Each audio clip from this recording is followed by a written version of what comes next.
Notre aventure se déroule dans un pays totalement imaginaire appelé États-Unis d'Amérique. Dans ce pays, les entreprises contrôlent le gouvernement et les criminels contrôlent les entreprises. Notre ville, la triste, sombre et dangereuse Atroce City, en est l'incarnation parfaite. Tout, de la musique que l'on entend à la radio, Je prends de la drogue pour être cool, je prends de la drogue pour être fou, je prends de la drogue pour être funky. jusqu'aux marchands de hot dog, Hot dog, churros, ecstasy, kalachnikov. empeste le crime et la décadence.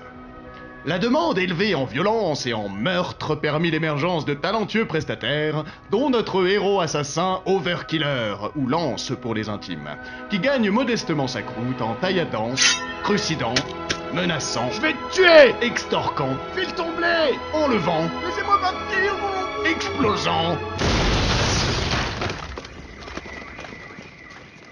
et téléphonant. Allô? Ethan, c'est Lance, ça va? Ouais. Oh, dis, j'ai fait un rêve trop ouf. Tu vois, j'étais tout nu au beau milieu d'une prairie et il y a un lutin qui m'a proposé d'avaler une pilule magique. Alors tu me connais, moi, je suis pas du genre à snober un lutin.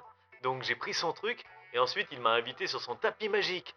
On a volé super haut. Cet homme au téléphone, c'est Ethan Stevens, 21 ans, chômeur et fumeur de joint à plein temps. Du pis d'une vache géante. Pour des raisons à la fois sombres, obscures et pas claires, il est devenu le meilleur ami et complice de notre assassin sur la plupart de ses contrats.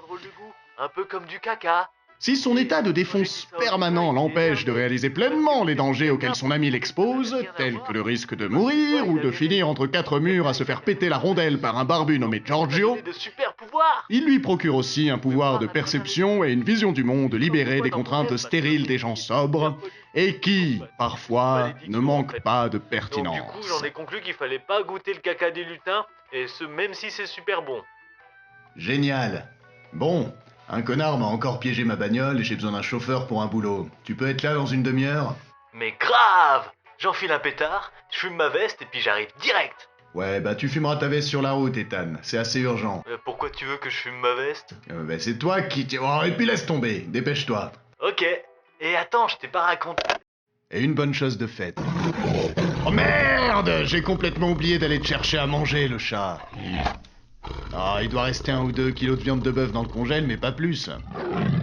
Oui, je sais que t'es un gros gourmand, mais calme-toi, ça c'est ma jambe, le chat. Ah, tu me chatouilles, arrête, arrête, arrête, lâche ma jambe, putain, tu vas lâcher cette jambe, ouais! Putain de chat! Et c'est sur cette maltraitance animale que débute notre aventure. Asseyez-vous confortablement au fond de votre meilleur fauteuil, servez-vous un verre de votre meilleur bourbon, roulez-vous un mélange de vos meilleures herbes aromatiques, branchez vos écouteurs et laissez-vous emporter dans cette nouvelle saga audio de Overkiller!